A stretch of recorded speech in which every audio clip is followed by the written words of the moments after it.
Hello दोस्तों, आप देख रहे हैं डीडी के दिल दहला देने वाली कहानियाँ।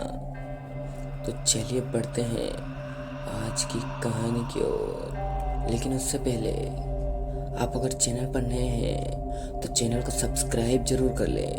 आप लोग वीडियो तो देखते हैं लेकिन चैनल को सब्सक्राइब नहीं करते। हमें आपके सपोर्ट की बहुत ज़रूरत है, इसलिए प्लीज़ चैनल को सब्सक्राइब जरूर कर लें। चलिए पढ़ते हैं कहानी की ओर। ये कहानी कंचरपुर नाम के एक गांव की है। उस गांव के पास से ही एक नदी होकर गुजरती है और उस नदी के उस पार बिजली के 4 खंभे हैं। उस गांव में रहने वालों के सामने अगर कोई उन चारों खंभों का नाम भी ले लेता है तो उनके चेहरे पर एक डर की रेखा सी बन जाती है, क्योंकि गांव में रहने वालों का यह कहना है कि उन खंभों के पास एक डायन रहती है। इसलिए उन खंभों के पास कोई भी रात में तो क्या, दिन में भी नहीं जाता है। अगर कोई गलती से वहां चला भी जाता है तो वो कभी वापस नहीं आता है। वैसे भी वो जगह नदी के उस पार है और नदी के उस पार बस एक जंगल ही है। इसलिए कोई भी जल्दी से नदी के उस पार नहीं जाता। और अगर कोई चला भी जाता है तो वो बस अपने जानवरों को घास चराने के लिए या फिर लकड़ी लेने के लिए जाता है। वैसे ही महेश भी रोज नदी के उस पार अपनी बकरियों को घास चराने के लिए जाता था। वैसे तो महेश के पास 2 ही बकरियां थी और उसने अपनी दोनों बकरियों के नाम भी रखे हुए थे। उसकी एक बकरी का नाम चंपा और दूसरी का चमेली था। महेश अगर कहीं से भी उन दोनों बकरियों को उनका नाम लेकर बुलाता था तो वो बकरियां तुरंत भागी हुई उसके पास आ जाती थी। और ऐसे ही एक दिन महेश रोज की तरह अपनी बकरियों को घास चराने के लिए नदी के उस पार गया हुआ था। वो नदी के उस पार तो गया हुआ था, पर वो उन 4 खंभों के पास नहीं गया था। वो उन खंभों से दूर ऊपर की तरफ गया हुआ था, जहाँ बहुत सारे लोग अपने जानवरों को चराने के लिए जाया करते थे। और महेश ने वहां पहुंचते ही अपनी बकरियों को घास चराने के लिए छोड़ दिया और खुद जाकर एक पेड़ के नीचे बैठकर अपने फ़ोन में यूट्यूब ऑन करके डीडी के दिल दहला देने वाली कहानियों को देखने लगा। और 3-4 कहानियां देखने के बाद महेश ने जैसे ही अपने आसपास देखा तो उसे उसकी बकरियां कहीं पर भी नजर नहीं आ रही थी। और अपनी उन्हीं बकरियों को ढूंढने के लिए महेश अपनी जगह से उठा और अपनी बकरियों को आवाज़ लगाते हुए जंगल की तरफ जाने लगा, क्योंकि उसे लग रहा था कि शायद उसकी बकरियां घास खाते खाते जंगल के अंदर चली गई होगी।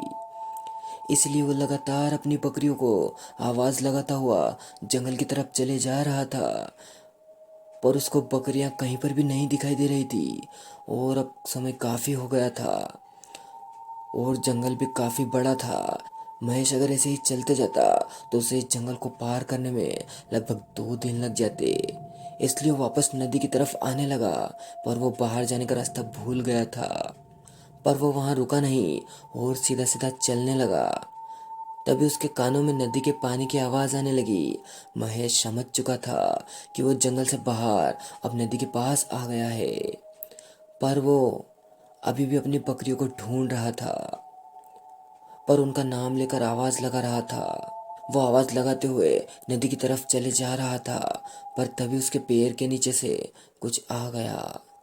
उसने जैसे ही अपने पैरों की तरफ देखा तो उसके शरीर में खून बर्फ सा ठंडा हो गया।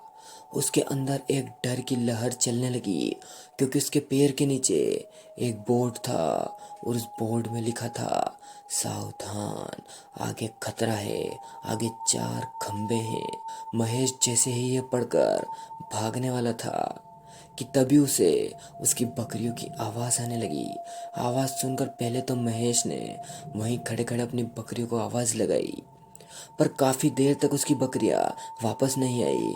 तो महेश डरते डरते उस ओर जाने लगा जहाँ से उसकी बकरियों की आवाज़ आ रही थी और जहाँ पर वो 4 खंबे थे। वो डरता डरता चले जा रहा था, पर उसने देखा एक लड़की 4 खंभों के सामने एक पत्थर पर बैठी थी और उसका मुंह दूसरी तरफ था। और उस लड़की के बाल इतने बड़े थे कि वो जमीन से छू रहे थे और उस लड़की के पास में ही महेश की एक बकरी खड़ी थी। अपनी बकरी को देखकर महेश ने अपनी बकरी को आवाज मारी, चंपा, चंपा इधर आओ। उसकी आवाज उसकी बकरी ने तो नहीं सुनी, पर वो लड़की जो वहां पर बैठी हुई थी उसने महेश की आवाज सुनी। और जैसे ही पीछे देखा तो उसको देखकर महेश उस लड़की को बस देखता ही रह गया, क्योंकि वो लड़की देखने में बहुत सुंदर लग रही थी। महेश उस लड़की को खड़े खड़े बस देखते ही जा रहा था। तभी उस लड़की ने थोड़ा सा मुस्कुराते हुए कहा, ये आपकी बकरी है क्या? उस लड़की की आवाज़ सुनते ही महेश का भी ध्यान टूटा और उसने अपने सिर पर एक हाथ फेरते हुए बोला, जी हाँ, पर इसके साथ मेरी एक बकरी और थी। क्या आपने उसे कहीं पर देखा है? महेश की बात का जवाब देते हुए उस लड़की ने अपने हाथ से इशारा करते हुए कहा, वो एक बकरी उस तरफ है।